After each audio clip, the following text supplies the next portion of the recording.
Muito bem, pessoal, estamos de volta e nós vamos conversar agora na segunda da parte da aula a respeito das modificações sistêmicas do organismo materno.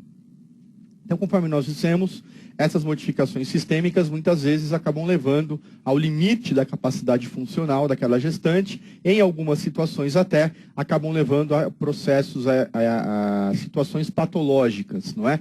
Então, nós vamos estudar e eu vou tentar, na medida do possível, mostrar a vocês em que momentos isso poderia vir a ocorrer e de que forma nós poderíamos, durante o pré-natal, agir para que isso não deteriore a situação tanto do feto quanto da mãe. Então, começamos a falar a respeito de postura e deambulação. Ocorre na gravidez por conta do útero gravídico e do aumento das mamas, né? Isso representa um peso anterior, né, na parte anterior, né? As mamas crescem de tamanho, já falamos sobre isso, o útero cresce de tamanho, não é? De tal maneira que vai a gestante sofrer uma mudança do centro de gravidade.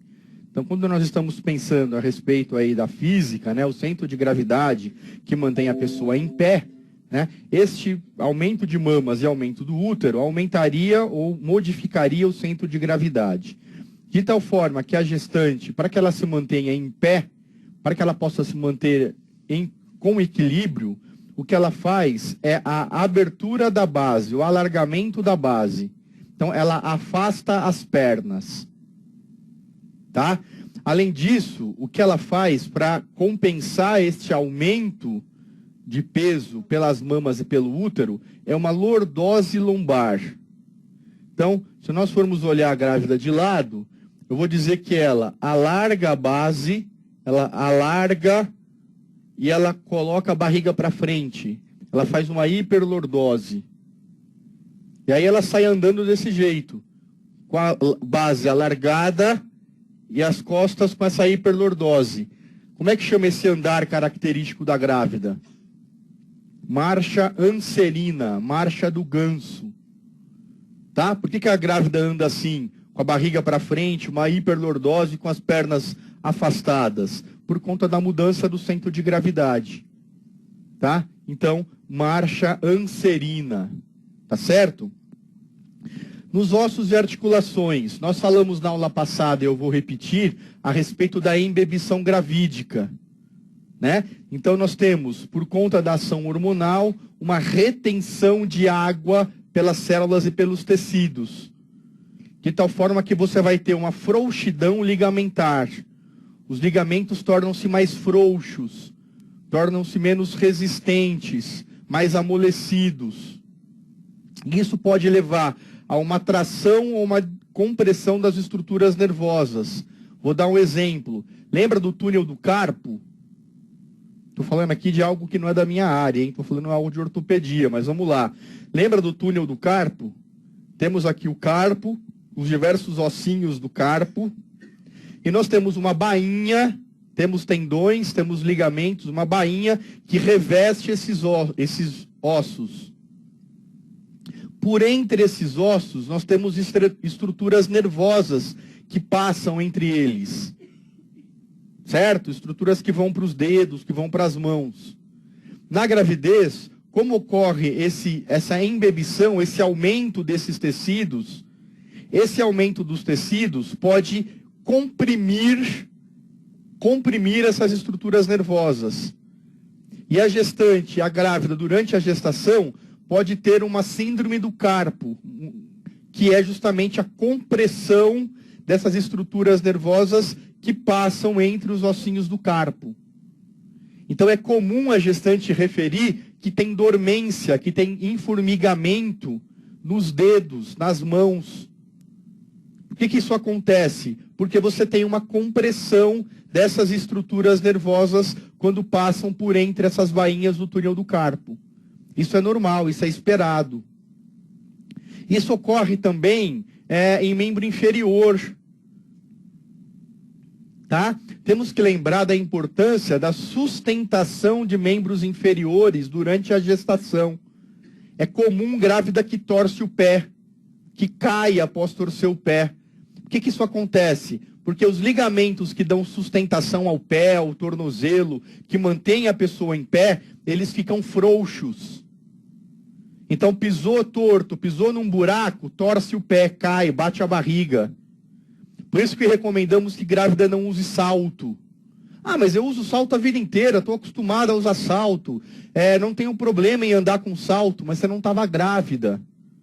Você junta a instabilidade do salto com a instabilidade do ligamento que está frouxo, você pode ocasionar...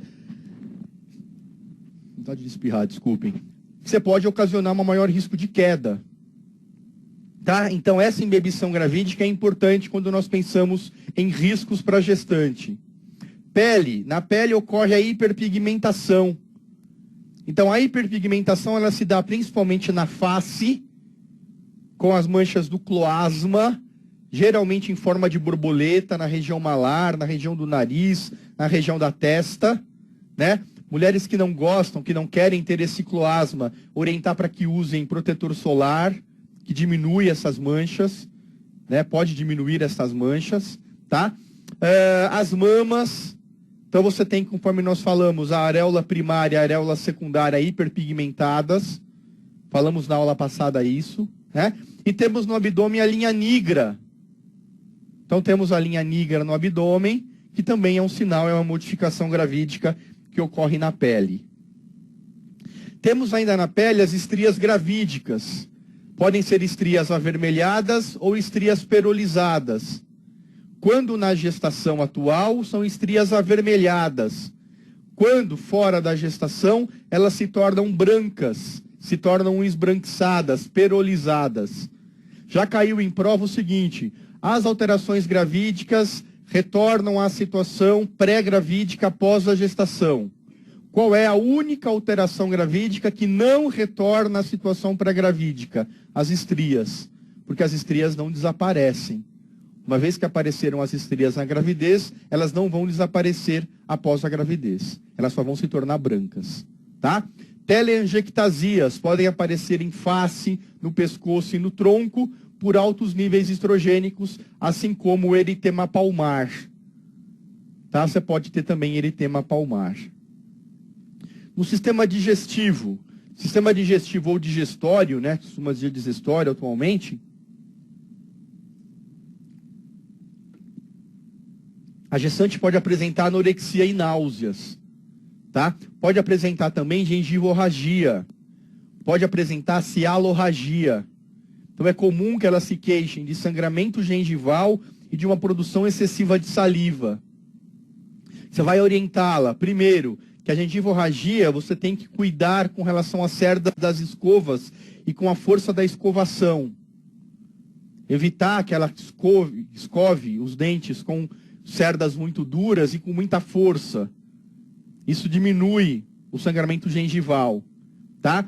Essa anorexia e essas náuseas, elas tendem a acontecer, como todos sabem, no primeiro trimestre. Dizer que isso melhora a partir do segundo trimestre. Mas que ela pode, eventualmente, usar antiemético se for necessário, tá? Que é uma alteração gravídica normal. Lembrar do refluxo gastroesofágico. O refluxo gastroesofágico, ele ocorre principalmente por dois mecanismos. Primeiro, pelo aumento na pressão intraperitoneal. Claro, o útero está crescendo. O útero está jogando todos os órgãos para cima e para os lados. Está aumentando a pressão intraperitoneal por esse aumento uterino.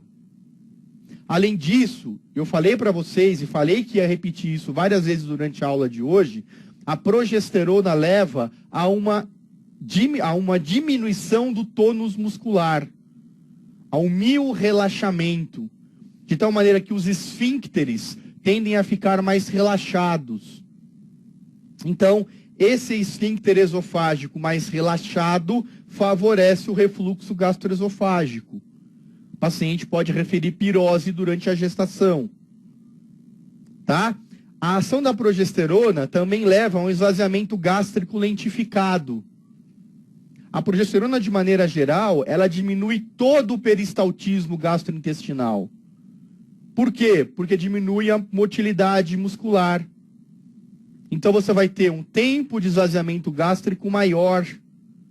Isso favorece a pirose retroesternal e a sensação de plenitude gástrica.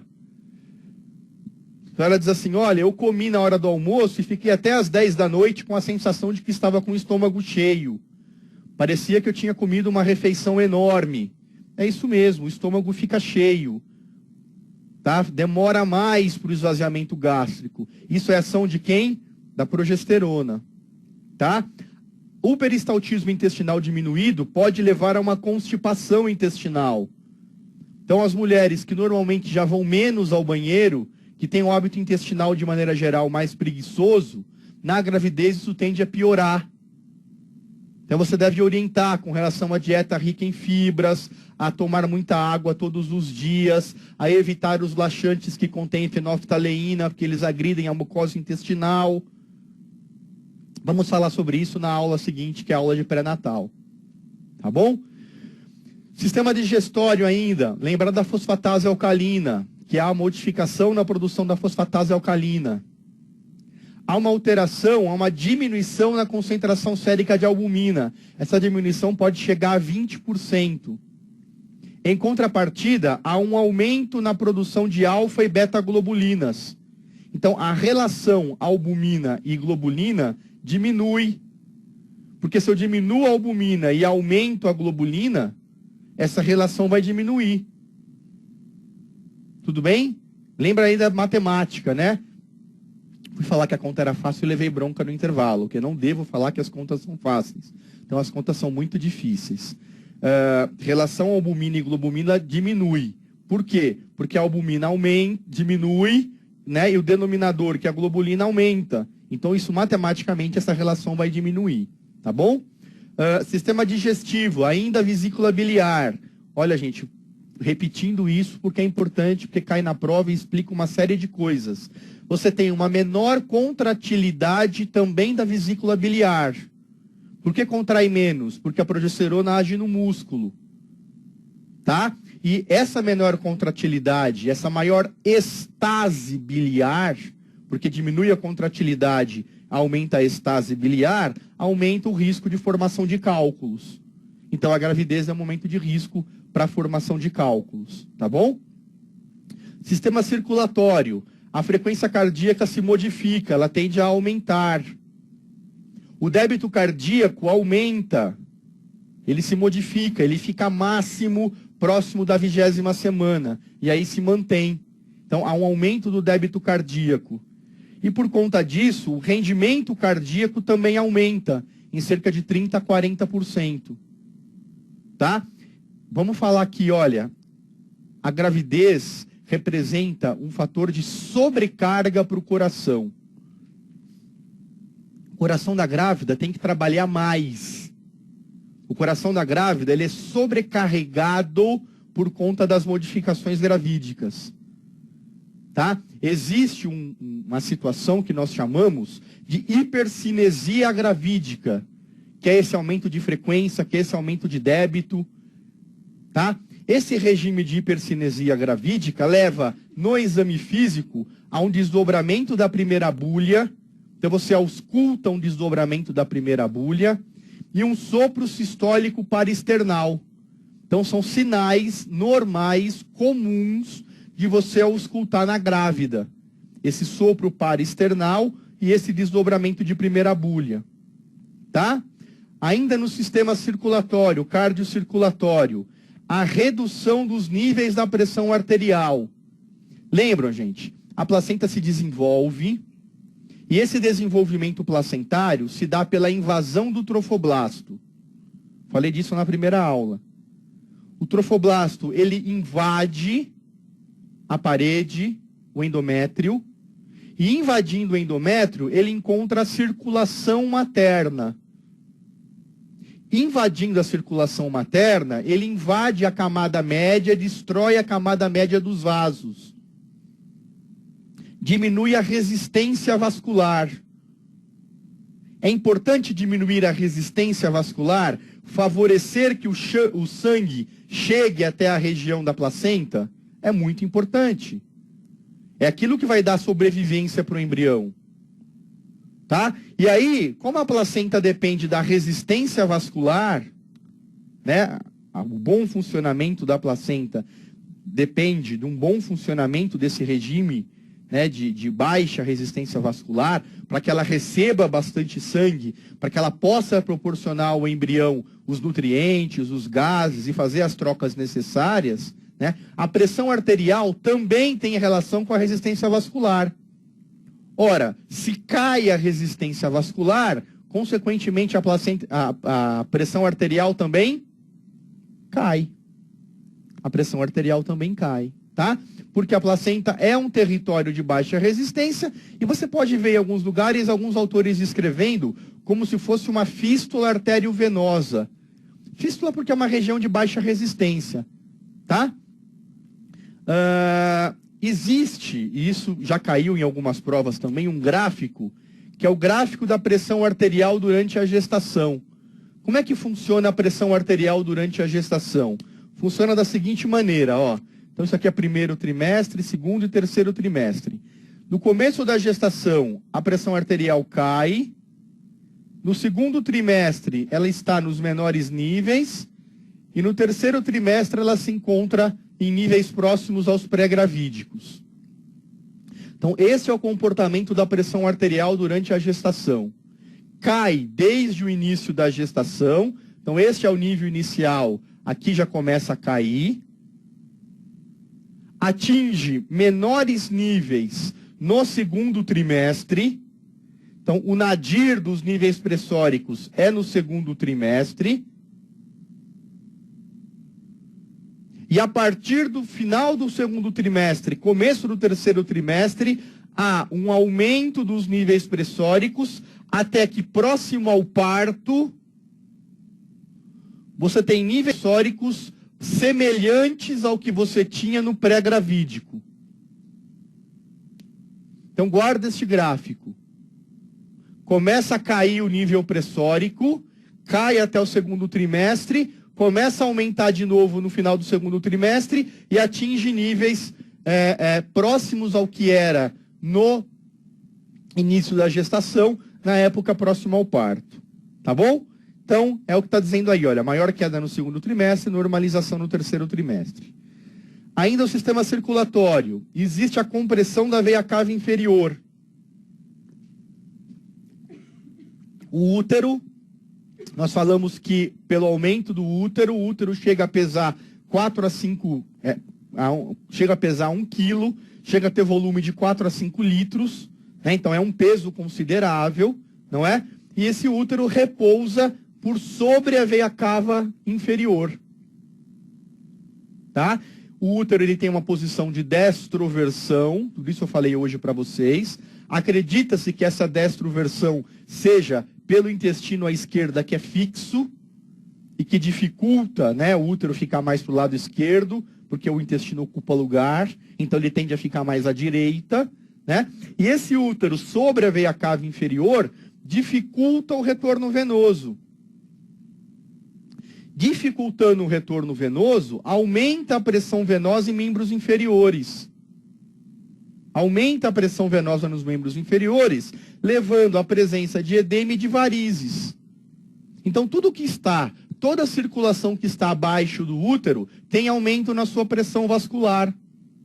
Por isso que é possível que apareçam varizes em membros inferiores, varizes vulvares, hemorroidas, são varizes hemorroidárias. O que explica essas varizes todas? Justamente essa pressão, né, que o útero faz sobre a veia cava inferior e esse aumento da pressão na circulação que fica abaixo do útero. Ok? No sangue, há aumento da volemia. Esse aumento pode chegar a 50%. Tá? E esse aumento tem os valores máximos por volta de 28ª semana. Então ele vai crescendo, crescendo, crescendo, crescendo, crescendo, chega em 28 semanas e se estabiliza. Então entre 28 e 30 semanas é o auge. É o auge da volemia, do volume sanguíneo circulante. Tá? Em que momento da gravidez vocês esperam que possa haver uma descompensação cardíaca da gestante cardiopata? Na 28ª semana. Por quê? Porque é a época que o coração está mais sobrecarregado. Imagine uma cardiopata que você vai lá e dá ela tem 5 litros de sangue circulando, vamos dizer assim. Você injeta mais 2,5 litros na corrente sanguínea numa paciente cardiopata. Você acha que ela vai aguentar esse volume? Você acha que ela vai manejar bem esse volume? Algumas sim, algumas mais descompensadas de base não vão aguentar. E podem ter uma descompensação, podem ter uma piora do seu quadro ao redor da 28ª semana. Tá? Esse aumento da volemia, ele se dá para atender uma maior demanda da gestação. Então você tem, né, algumas demandas metabólicas, nutricionais, dos órgãos e tecidos durante a gestação, então tem que ter um maior aporte sanguíneo para essas gestantes, e também para as perdas do parto. Como se espera que a gestante perca até 500 ml de sangue no parto, aumenta essa volemia no sentido de prevenir, de dar uma reserva para que ela não fique com complicações no momento do parto. É assim que funcionou o racional da natureza. Tá? O sangue, nós observamos um aumento no volume globular e no volume plasmático. Então você fala assim, por que aumenta a volemia? Aumenta porque as células aumentam e o plasma aumenta. As células aumentam porque tem uma maior produção de células. Mas a vida média está inalterada. Ou seja, o turnover não é maior, não é que a substituição é maior. Produz mais rápido, morre mais rápido. Não, uma hemácia continua a vida média de 3 meses, que é a média da hemácia, não é isso? 90 dias? Continua com a mesma vida média. Se eu falei besteira, vocês me corrigem depois, tá bom? Mas o que tem são 90 dias de vida média. Tudo bem? É isso mesmo? 90 a 120, é isso? 120 dias. Então, não falei besteira. 120 dias de volume de vida média. O mais importante que eu quero que você saiba é que na gravidez isso não se altera. O que altera é a produção das hemácias, das células brancas, das plaquetas, tá? Que vão aumentar durante a gestação. Tudo bem? O plasma também aumenta. E aí eu quero que você grife. O aumento proporcional do plasma é maior do que o das células. Então você aumenta mais plasma do que células. Isso faz, então, que você tenha uma hemodiluição. Porque se você aumenta o sólido, as células, mas aumenta mais o líquido, o que acontece com esse sólido? Dilui. Por isso que nós consideramos na gestação hemoglobina até 11 gramas por miligramas por decilitro, gramas por decilitro, normal. Que é um pouco mais baixo do que da mulher não grávida. Tá? Por que eu permito isso? Por que eu considero normal até 11 a hemoglobina? Porque tem essa hemodiluição gravídica.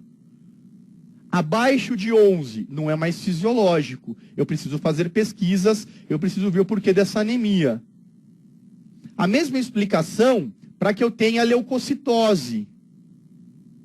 A leucocitose, você tem um aumento do número de leucócitos, que pode chegar até 15 mil, tá? Mas se não fosse por essa diluição, chegaria a níveis até maiores. Então, na gestação, você pode ter, em algumas situações, uma leucocitose. O mais encontrado é leucócitos até 10 mil, mas em situações onde você tem leucócitos acima de 10 mil, até 15 mil, sem desvio, sem a presença de células jovens, você pode considerar normal. Não, mas tem 13, 14 mil, mas tem desvio, tem células jovens na circulação. Aí é outra coisa. Tá? Mas a presença de leucócitos sem linhagens jovens, sem desvio à esquerda, é considerado normal na gravidez. Tá? Então, leucocitose, não é? E você pode ter uma supressão da imunidade celular e humoral. Isso é relativo. Acredita-se que por uma ação da progesterona, a progesterona teria esse papel de imunomodulador. Você diminuiria discretamente a imunidade. e que isso seria importante para que o organismo materno não rejeitasse aquele embrião. Por isso que tem essa diminuição relativa da imunidade humoral e celular. Tá certo? As plaquetas podem ter uma pequena diminuição na sua concentração, então até 100 mil unidades por milímetros cúbicos, e isso seria devido também à hemodiluição gravídica. Com relação à atividade fibrinolítica, gente, a gravidez e o puerpério são momentos que favorecem a coagulação. Existe um efeito pró-coagulante da gestação nas grávidas. Tá? Então, se é uma grávida que tem, por exemplo, algum fator de risco para coagulação, a gravidez incrementa esse risco. Se é uma gestante, por exemplo, com trombofilia, com uma predisposição genética a desenvolver trombose, a gravidez predispõe, favorece, potencializa essa predisposição, esse risco de trombose. Tá? Isso ocorre por uma modificação na atividade fibrinolítica. Então, isso ocorre, esse estado pró-coagulante, né, esse estado pró-coagulante, ele visa principalmente diminuir os riscos de hemorragia pós-parto. Então, como é que a natureza agiu? Disse assim, olha, existe um sangramento no momento do parto. Essa mulher tem que parar de sangrar, que senão ela pode sangrar até morrer. Quem são os indivíduos que serão selecionados, né, pela seleção natural? Aqueles indivíduos com maior capacidade de possibilitar um não sangramento no pós-parto. Então, aqueles indivíduos que tinham a condição de ter uma condição de coagulação melhor do que os indivíduos que tinham uma coagulação normal no período gravídico. Tá? Então, a situação pró-coagulante seria uma defesa da natureza, uma defesa para o organismo, para que ela não tenha hemorragia no período pós-parto. Tá? Há uma alteração no fibrinogênio sérico, nos fatores 7, 8, 9 e 10, alterações todas no sentido, então, de levar a esse estado pró-coagulante, mas com o risco, uma maior susceptibilidade de tromboses.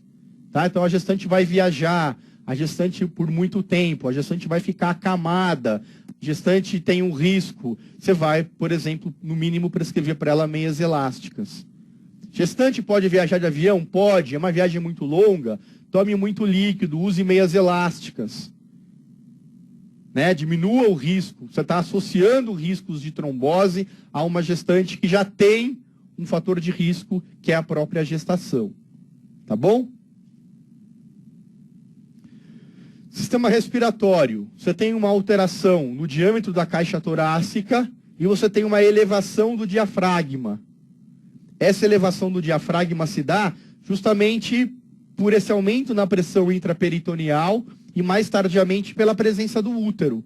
Porque o útero joga os órgãos para cima, espreme os órgãos para cima, de tal maneira a ter essa elevação diafragmática mais intensa a partir do final do segundo, especialmente do terceiro trimestre. Tá? Há uma alteração do volume corrente em até 40%, uma alteração no volume expiratório de reserva, no volume residual, sendo que a capacidade total pulmonar permanece inalterada. Então, apesar de termos alteração no volume corrente, no volume expiratório de reserva, no volume residual, a capacidade total pulmonar permanece inalterada. A frequência respiratória se altera, então a gestante respira mais rápido, ela tem uma certa taquipneia, tá? Que tem fundo hormonal, é pela ação dos hormônios. Tá? Isso modifica a ventilação minuto, justamente por essa taquipneia, né? Essa hiperventilação. E essa hiperventilação leva a um aumento do PO2 e uma diminuição do PCO2. Para que você tenha o pH inalterado, há uma excreção renal alterada de bicarbonato, no sentido da compensação. Tá? Então você tem uma maior PO2, né, um aumento da PO2 e uma excreção de bicarbonato alterada para poder equilibrar o pH e não ter uma alteração com relação ao pH da gestante. no sistema urinário, o fluxo plasmático renal está aumentado. Por quê? Porque a volemia aumentou. Como a volemia aumentou, os rins trabalham mais. Os rins recebem mais sangue. Tá? E esse fluxo plasmático renal aumentado leva a um aumento na taxa de filtração glomerular. Você tem um aumento nessa taxa de filtração glomerular. Os rins trabalham mais, os rins funcionam melhor durante a gestação. Tá? Essa taxa de filtração glomerular causa um aumento no clearance de creatinina. Então você tem menos creatinina circulante no organismo materno do que no organismo da não grávida. Nós consideramos creatinina normal, se não me engano, até 1,4. Na gestante, esse valor é menor, até 1,2. Por quê? Porque se espera menos creatinina no sangue da gestante. Porque existe uma depuração maior da creatinina. O clearance está aumentado. Você tem uma depuração melhor dessa creatinina durante a gravidez. Você tem, portanto, ureia e creatinina séricos mais baixos. A concentração também é mais baixa. Tá? É mais baixa até por conta da hemodiluição. Você tem mais plasma, você está mais hemodiluído. Né? Essa filtração glomerular aumentada também ocorre para glicose e proteína. Então, pequenas frações, pequenas quantidades de proteína e glicose escapam pelo glomérulo. E acontece que a reabsorção tubária não aumenta. Então, lembra você tem o glomérulo, algumas coisas passam pelo glomérulo e algumas dessas substâncias são recaptadas pelos túbulos. Aí, especialmente íons, especialmente água. Os íons são reabsorvidos, a água é reabsorvida pelos túbulos. Tá? Esses túbulos, eles não conseguem reabsorver mais glicose e proteína do que normalmente eles estão acostumados. Qual que é o resultado disso? Excreta para o túbulo proteína e glicose e não reabsorve na mesma proporção. O que sobra na urina? Proteína e glicose. Por isso que é comum, e eu falei disso para você na aula de hipertensão, lembre-se que nós falamos disso na aula de DHEG, tá? Pequenas quantidades de proteinúria e de glicosúria são normais na gravidez. Pequenas quantidades. O que é pequena quantidade? No caso da proteína, até 300 miligramas. Até 300 miligramas. Tá? Além disso, você vai ter, durante a gestação, uma predisposição à infecção urinária. Isso ocorre por algumas razões. Acredita-se que seja por algumas razões. Primeiro, porque você tem a própria ação da progesterona. Que eu falei para vocês, é um imunomodulador que diminuiria discretamente, que diminuiria um pouco a imunocompetência do indivíduo, podendo levar à infecção urinária. Mas o mais importante, nós podemos destacar, primeiro, diminuição da motilidade ureteral, estase urinária nos ureteres. Por que você pode ter diminuição do peristaltismo ureteral? Progesterona. Olha quantas vezes eu falei da bendita ação da progesterona. Então dá para raciocinar sempre e não errar a questão boba na prova. Tá? Além disso, você pode ter um aumento da estase ureteral, porque você tem o útero gravídico sobre os ureteres. Isso também aumenta a estase ureteral. Isso diminui o fluxo urinário nos ureteres. Também por uma compressão uterina, você pode ter um refluxo vésico-ureteral. A bexiga fica comprimida, fica apertada, aumenta a pressão intravesical, a urina reflui, tem um refluxo para os ureteres. Você pode ter um refluxo vésico-ureteral favorecendo a infecção urinária. Tá? Então, tem que se orientar, tem que se fazer durante a gestação exames de urina 1 e de urocultura. tem que se tratar bacteriúria assintomática em grávida. Não podemos deixar de tratar bacteriúria assintomática em grávida. Por quê? Porque até 30% das gestantes com bacteriúria assintomática não tratadas desenvolvem pielonefrite. É muito. E pielonefrite é uma infecção grave. Pode levar a abscesso renal, pode levar a outras complicações. Então temos que tratar as bacteriúrias assintomáticas, inclusive. Tá? No sistema endócrino, nós podemos ter uma hipertrofia da hipófise. Temos um aumento da prolactina. Tá? Essa prolactina ela é produzida desde o início da gestação. Né? O leite, na verdade, não é produzido por interferência, por ação de estrogênio e progesterona, que nem eu disse para vocês. Então, a produção de estrogênio e progesterona inibe a lactação, mas a prolactina ela é produzida desde o início da gravidez. Tá? Você tem prolactina circulante. Tá? E por conta, né, da ação do estrogênio e da progesterona, do feedback negativo que eles exercem na hipófise, você vai ter FSH e LH mais baixos. Esse FSH e LH mais baixos, essa menor concentração desses hormônios, faz com que a paciente não ovule durante a gravidez. Os ovários ficam dormindo, os ovários ficam quietos, no sentido ovulatório. Tá? Eles não vão liberar, não vai haver ovulação no período gravídico. O TSH está normal, tá? Entretanto, você tem um aumento no T3 e no T4 livre. Desculpe. Um aumento no T3 e no T4. Produz mais T3 e T4 durante a gravidez. O que acontece é que as proteínas carreadoras também aumentam. De tal forma que a fração livre do T4 permanece normal. Isso também cai bastante em prova, pode grifar. Então, apesar de eu ter aumento no T3 e no T4, a fração livre do T4 está normal. Por que que está normal? Porque eu aumento as proteínas carreadoras. Se eu aumento o T4, mas eu aumento a proteína carreadora, o que sobra livre é igual.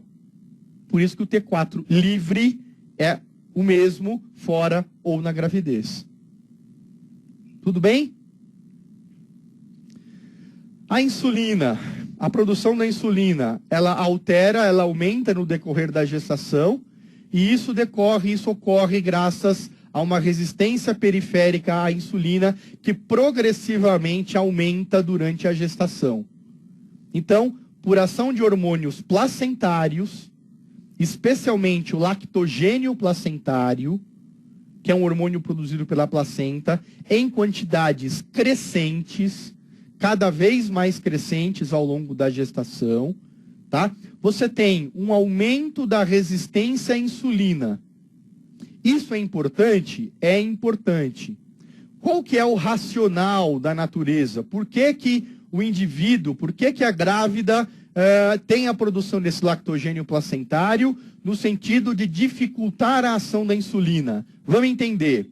A insulina não é o hormônio que diminui a glicemia, que coloca o açúcar do sangue para dentro da célula? É. O embrião, o feto, ele não precisa do açúcar transferido da mãe para ele via placentária? Precisa.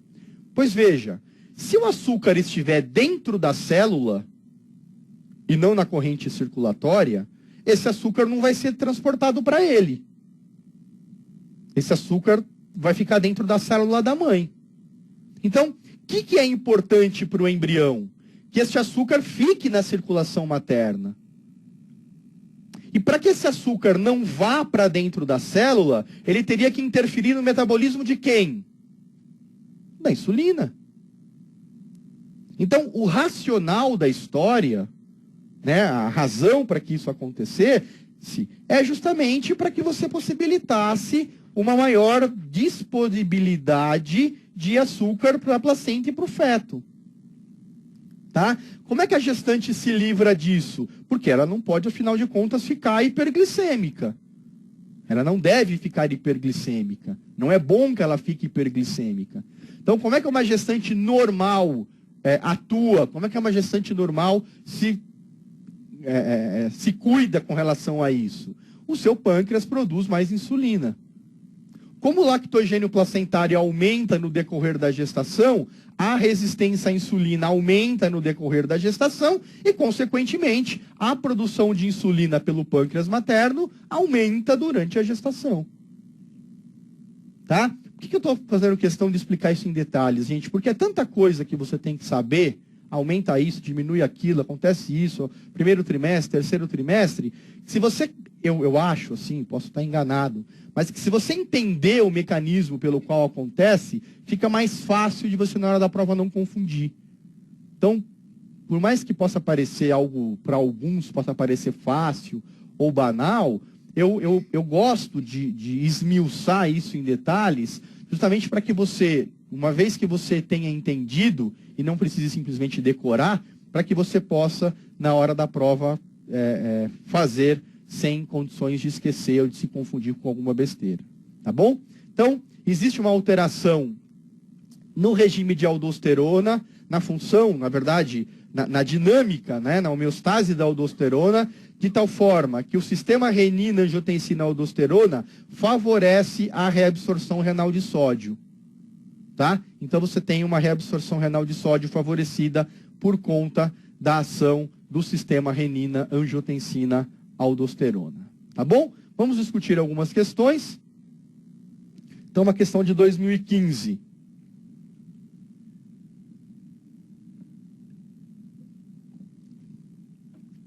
A alteração fisiológica da gravidez caracteriza-se por diminuição do ritmo de filtração glomerular. Tá certo, gente? Não.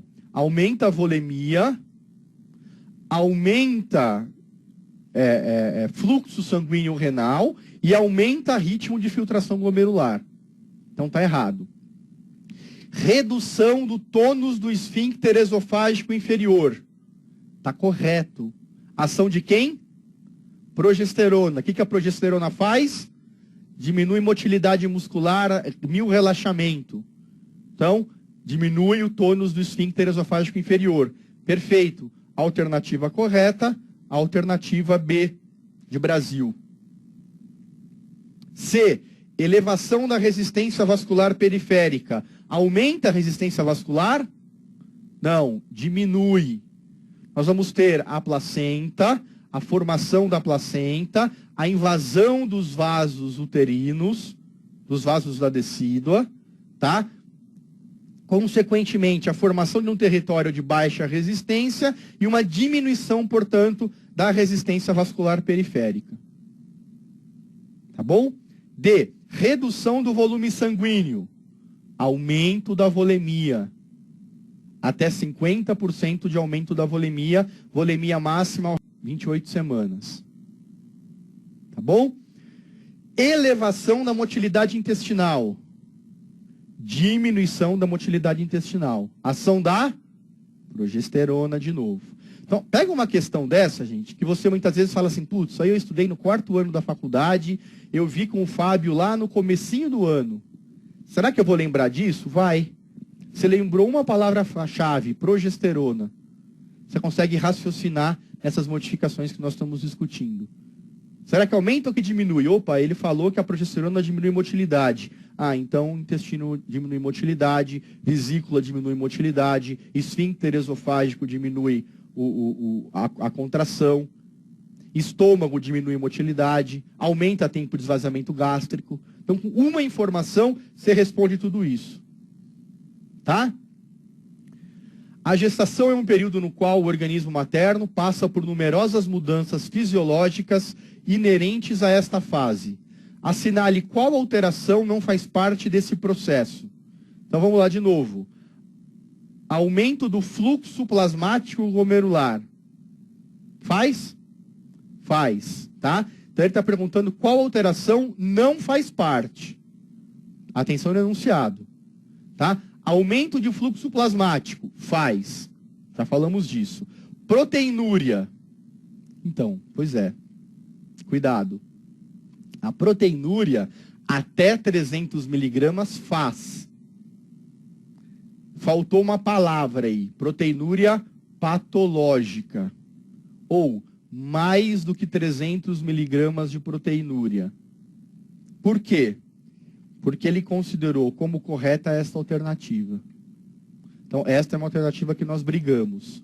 Mas por que você coloca a alternativa que dá discussão? Para mostrar para vocês como as questões aparecem e para mostrar para vocês como é que nós devemos respondê-la. Você vê que eu simplesmente não dou a resposta. Questão tal, resposta tal. Não, a gente tenta discutir as questões para ver como é que nós responderíamos. Então, proteinúria até 300 miligramas ao dia é normal. Porque você aumenta a perda de proteína no glomérulo, você não tem, o rim não tem a capacidade de reabsorver na mesma medida, você pode escapar até 300 miligramas ao dia. Ok. Tá? Mas o enunciado que pedia a alteração que não faz parte, vinha como resposta a alternativa B de Brasil. Tá? Aumento dos fatores de coagulação. Você não tem um fator pró-coagulante, você tem um aumento dos fatores de coagulação. É uma situação de pró-coagulação. Então, você tem na gravidez, você não deve assinalar essa. Leucocitose, lembra que eu falei? Até 15 mil leucócitos, em algumas situações pode ser considerado normal. E aumento da volemia. Sim, até 50% de volemia aumentado por volta da 28ª semana. Portanto, se eu fosse responder essa questão, eu diria, olha, não tem alternativa correta. Todas as alternativas são alternativas que fazem parte do processo gestacional. Tá? Como, na verdade,